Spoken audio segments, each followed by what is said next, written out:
Welcome into the Odds and Audibles podcast. Your host, Eric Scopel, here today. It's that time of the year where everybody is busy doing a lot of different things on our site. Got Matt Preem down in the Bay Area at Pac-12 Men's Media Basketball Day.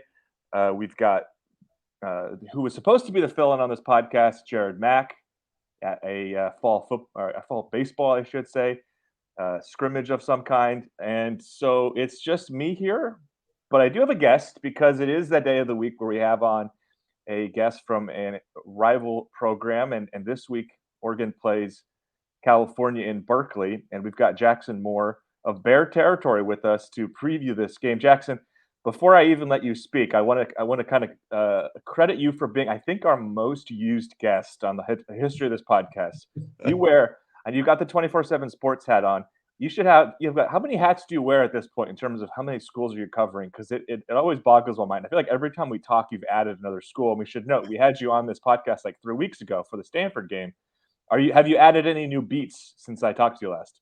Yeah, no, I'm covering the five teams. I got Cal and Stanford, of course. I've got Fresno State. That's a big one as well. And San Jose State over in the Bay Area too. So plus Hawaii as well. So a little bit all over the place, especially this time of year with football and men's basketball, women's basketball coming up. So um, right before the real storm approaching with all the sports hitting at one time.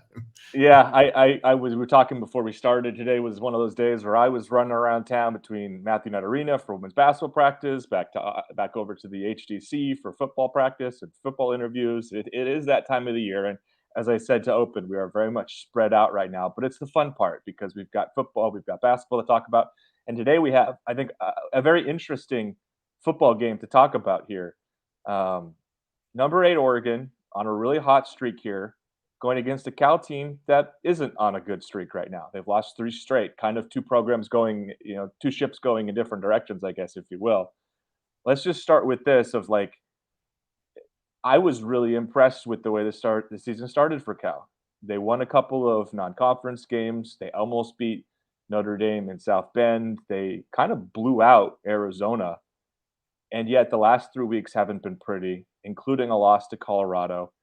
What's changed? Has anything changed? Is this just who this Cal team is, and kind of where are things at right now as we've reached, I guess surpassed, I should say, the midway point? Yeah, the O line has been a struggle all year long, win or lose, and that's kind of been the common theme. I think that the first few games against some lesser opponents, and even against Notre Dame, who was just going into that game with adjusting to a backup quarterback, that the Golden Bear defense really carried the load, and the offense was able to operate in spurts enough to put up enough points to win against teams like UC Davis and UNLV, of course, and came very close at Notre Dame. But then they've just faced some of these Pac-12 offenses that are just at a different level. Even Arizona really gave the Golden Bears a lot of trouble. Washington State, Washington last week, even though Cal held Washington to a season low of 28 points, they gave up 475 yards. They gave up 28 first downs. UW was 10 of 17 on third downs. So, the Cal's kind of getting some praise for only giving up 28 points, but you look at that box score and it wasn't all that great of a defensive performance, really. So you pair a defense that's not quite up to the Wilcox standards to stop some of the high-powered Pac-12 offenses this year with an offense that can't stay consistent with its O-line, and it's caused a pretty poor recipe right now. You mentioned the defense and maybe not being up to the Wilcox standard. I think that's maybe where I wanted to start anyway with this podcast of, since Justin Wilcox this is his seventh season or sixth season? Sixth season? Sixth Mhm. season. He's been here for a while. It's kind of established what you get out of a Wilcox coach team. While he's been at Cal. It was the reason that they were so successful his first 3 years, really strong defenses.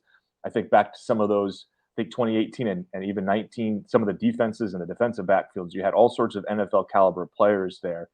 And you look up now, and as you mentioned it, not quite up to standard. And I think the pass defense is the one where I go, this feels just a little bit odd because they are actually worse than this Oregon team in pass defense. And we've talked about on our show, kind of highlighting some of the reasons Oregon's pass defense has struggled, whether it be linebackers in space, man coverage on the outside, et cetera, for kind of where those struggles have come from.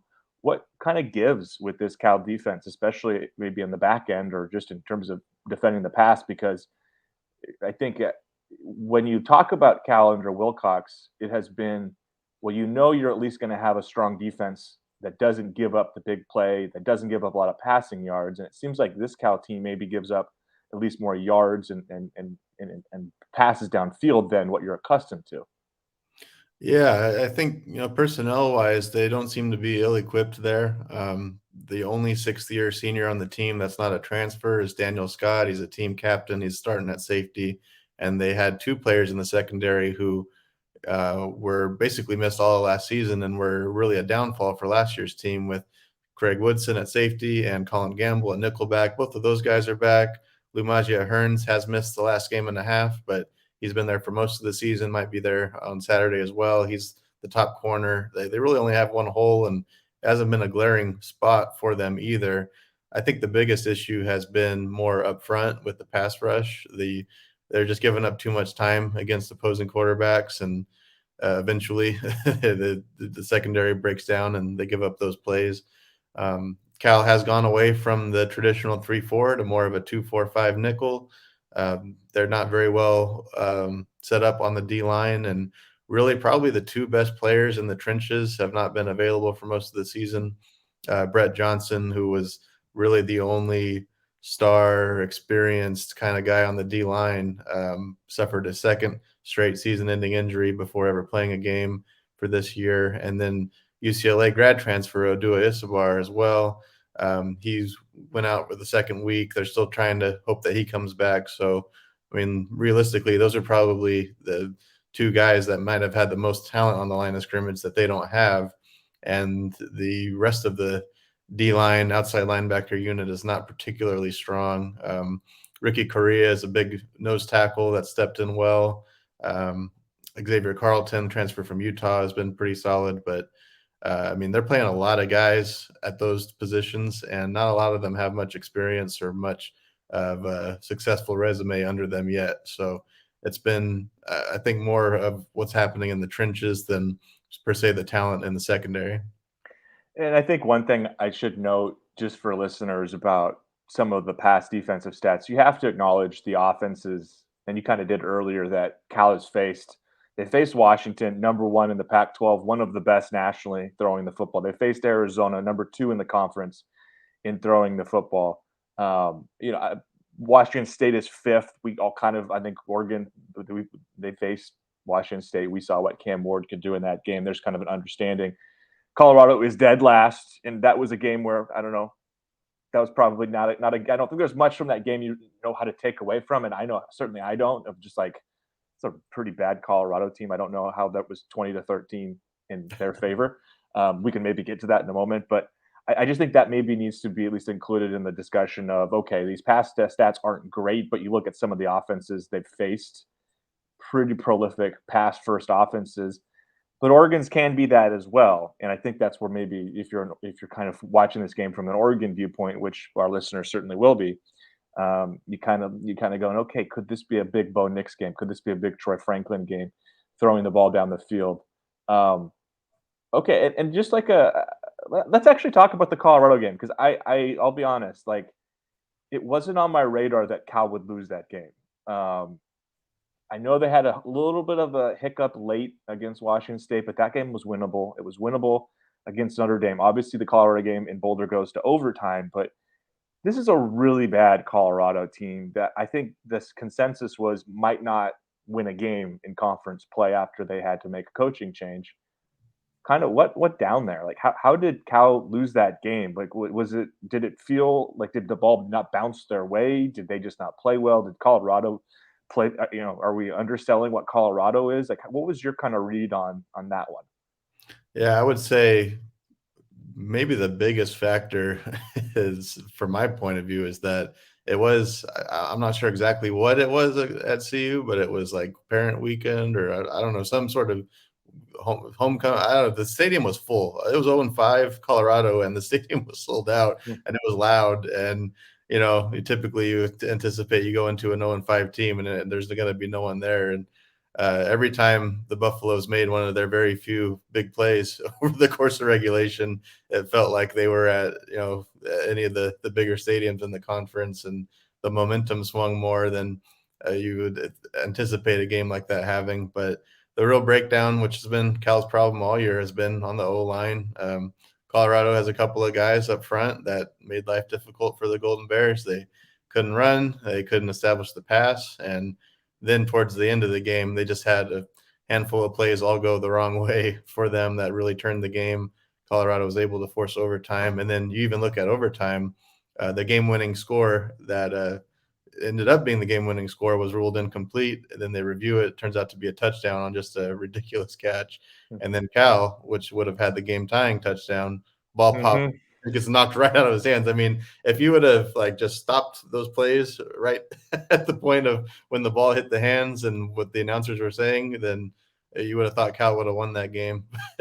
The two very, very unfortunate series of events there for Cal. And then even the fourth down pass Cal had was considered a drop on fourth and goal there. So um, there's no reason why Cal should have been in a game like that. But you look at the environment and Cal's weaknesses, and it wasn't all that surprising. The game flowed the way it did because of those things. Is it just we can make this a quick answer if the answer is yes, but is it safe to say that in the trenches on both sides of the football is kind of where this Golden Bear team feels most susceptible? Yeah, absolutely. And the O line, especially, they had lost one starter to the portal who went to Oklahoma. They had a starter just part ways right before spring. They weren't expecting that. They had a medical retirement in the O line. They had that one senior that graduated. I mean, they had, besides that one, a lot of holes that they didn't anticipate filling, and they tried through the portal, and they've just been shorthanded there. It's been a tough go, especially on offense. Less so on defense, but still an issue there. And I would imagine when you compound that with a quarterback who I want to talk about some of the positives because I actually think Jack Plummer's been probably better than I expected he would be. But when you compound maybe a little bit of poor offensive line play, a little youth there with a quarterback who has some strengths, but certainly it isn't mobility. I think anybody who's watched him understands that he is more Tanner McKee than he is Dorian Thompson Robinson. That's probably putting it lightly. Has maybe that sort of exacerbated some of those issues in terms of protection, where you've got a quarterback who can't really, I wouldn't say protect himself, but struggles to kind of move around the pocket and I guess avoid the rush. I mean, is that when you combine those two things, that seems kind of like the worst case, especially in an offense that has, especially these last few games, needed to throw the ball quite a bit to try to be competitive. Yeah, I would say that Plummer surprised us actually with his athleticism early on. He was doing some of those things in the first few games. Right at the end of the Washington State game, something came up, foot, ankle. He was limping off the field, and he's been playing through that the last couple of weeks, and he's really been not mobile at all with that playing through that. So that's made things much worse the last couple of weeks, especially the last two games. Um, I would say that probably the larger issue is, I was super impressed by him all spring, all fall, very accurate. I was just astonished. I couldn't remember seeing him throw a pick like at any practice I was able to cover, making my rounds through the multiple teams. And just the biggest difference is that he has had a lot less time in real game action. And when there's pressure, he's just not very accurate. When he's protected and he has a receiver open, he very rarely misses and the offense looks good, but he's been under pressure way too much, and he's not a great accurate thrower when the pressure's in his face, compounded with that foot he's having an issue with where he can't be very mobile right now either. Yeah, Cal 11th in the Pac-12 in sacks allowed, 111th nationally, 23, I think, through about 7 games. It's not ideal, but I do want to talk about what I've seen from Plummer, and then this past game in particular, because when it's been good, it's been, I think, pretty impressive and adds an element that, okay, we had Chase Garbers there for, it felt like, an eternity. I mean, he was the quarterback there for kind of at the DTR career arc where you started early, he played throughout his whole career, had an extra year because of COVID, etc. And I don't know if it's fair to say this, but and maybe it's not from the end of Garbers, but I think Plummer's added a little bit of a different element in the pass game, along with some really talented receivers on the outside. I think that's part, like, if you're an Oregon fan, you haven't kind of done a scout, go look at even the recruiting rankings of a J. Michael Sturdivant, of a Jeremiah Hunter, of a couple of these guys that were pretty highly regarded. Like J. Michael Sturdivant, I think was a top 150 recruit a couple of years ago out of Texas. They have some guys out there, and a lot of their best players on this team are first, second, third year skill guys. And I just wonder if you can say where kind of what's impressed you most with these guys, and does it feel like an offense that if it needs to can kind of hang around and make things interesting just because it has some guys on the outside who can win those one-on-one battles?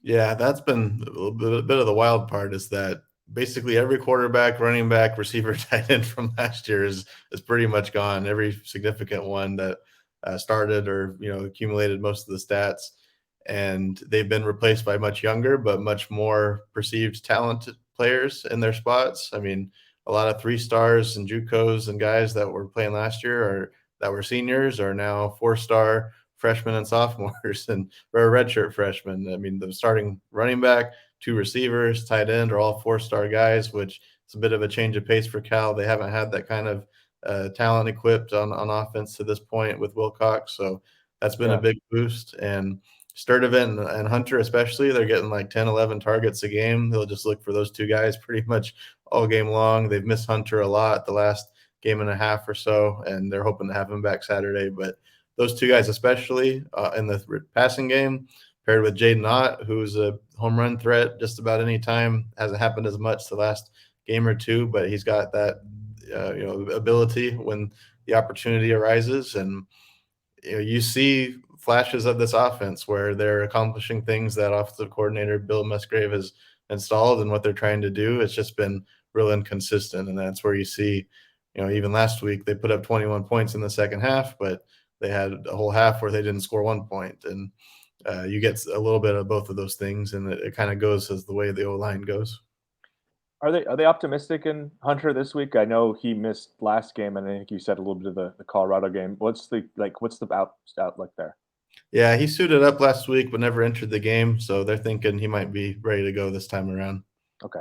I think that's an important one to realize because if you're Oregon, and we talked about it on our podcast, our listeners understand Oregon really bad against the pass statistically. A lot of that has been issues not specifically at like cornerbacks one on one. Like I actually think Christian Gonzalez is one of the better cover corners in the conference, and Trequez Bridges is improving, but Cal's got guys on the outside, and I think that is the one area along with Jade Knott, who I just kind of want to pick your brain on here in a second, but those are the areas that if Cal's going to hang around in this game, because I think to hang around and make this interesting, Cal's going to have to score points. I don't think there's any question because Oregon will get its points. I'm expecting this is an Oregon offense that's playing as well as anybody, certainly in the conference and probably nationally right now. But if for Cal to do so, I think it needs all hands on deck, and it needs some of these young explosive playmakers to have big days. And let's talk about Jade Knott. This was a guy who was committed to Oregon for a while, ended up opening his recruitment up, I think, in the summer of 2020, ends up signing at Cal. True freshman, had that massive game against Arizona, 274 yards. No back in the conference has run for more yards in a game this season. But what's happened since? I guess I'm just perplexed. Like, okay, walk me through what happened against Arizona because he had the huge stats, 3 touchdowns, like I said, almost 300 yards rushing. He's had like about 150 yards combined in the last 3 games against Washington State, Colorado, and Washington. And I will note those are much better rush defenses than Arizona, who is one of the worst in the country. But like, what changed there? Because I think I had expected after that explosion, you were going to see close to or more than 100 yards most weeks, and that hasn't been there. Yeah, I think up to the Arizona game, even the games before that, he had a couple of big plays, and kind of the strategy was that he was splitting time with 1 or 2 other guys, maybe playing half the game, and I kind of felt like they were a little more strategic and picking their spots with him and dialing up the plays where he could get an open space, which really showed itself against Arizona. Whereas when you play that good as you did against Arizona, now all of a sudden you're an every down back and you're running between the tackles a lot more, and it seemed like it just wasn't as explosive. And that was my theory. Now, last week they went back the other way and rotated more, and Washington clamped down on him more than anyone has all season long. So that thumped my theory maybe a little bit, but It is really about getting him in open space, about getting him to the outside, screen passes, any way where you can just get him a lane where he can break through and just outrun people because he's very difficult to catch. But there just haven't been many of those seams for him the last couple games. Where does Justin Wilcox stand right now? It's funny, you're coaching two Pac-12 teams that are they've had quite a bit of longevity, I should say, at head coach with experience with Shaw and with Wilcox. Both have kind of had obviously some really impressive seasons, but we're now 3 to 4 years removed from that, and now we're entering kind of some, I would say, a little bit of a downward spiral. Is there is Wilcox's seat getting hot at all? I know he just signed an extension, I think, last December, so maybe that's crazy to talk about. But like, I guess I'll pose it to you this way: between Shaw and Wilcox, like, is one of them like are either of them? Do you think like are they fighting for their jobs this year? Like, whose job is safer almost? That's a good question because I don't think either university has much intention of moving off of those two guys, regardless of how it's gone. Wilcox, as you mentioned, just signed an extension last December that's got him through 2027. So that would be quite a move to back away from that and buy him out and everything right now. The weird part was after 5 seasons, Wilcox signs his extension, and all of a sudden, it just felt like his roster totally overhauled and started from scratch, rebuild almost for Hmm. this particular season. And they're only going to lose like 5 or 6 guys that are out of eligibility this year on paper. So this was a team you knew was going to be young, have growing pains, and this season, if they just would have beat Colorado, it's been pretty much gone on paper. That Colorado loss really, if there's any reason for the seat to be hot, that loss warmed it up a bit.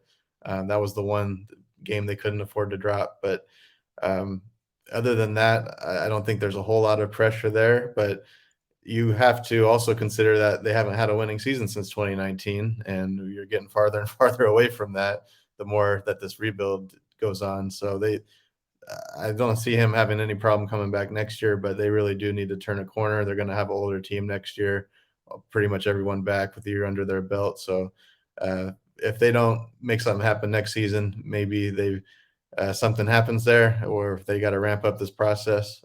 With Stanford, I think it's all on David Shaw's terms. Whenever he decides that if he can't do it, then maybe he'll go do something else. But I don't see him getting fired over there. It's just a weird.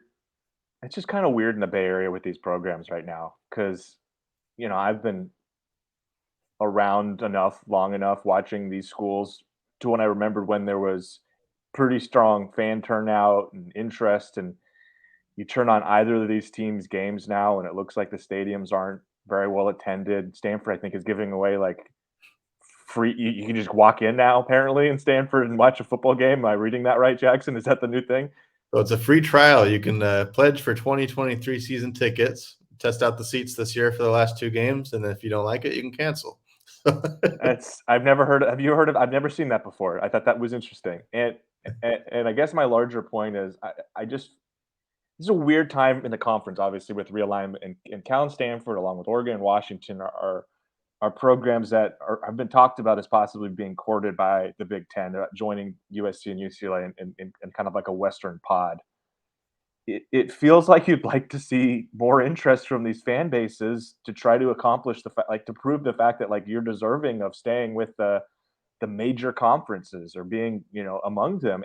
I just like is fan interest. Do you think it's waning right now at Cal? It certainly feels like it is. Is that a bad read for me? I'm far away. I'm going to be at the game on Saturday. I think I've attended probably the last 3 or 4 that fans could be in the stands for that were at Memorial between Oregon and Oregon and Cal.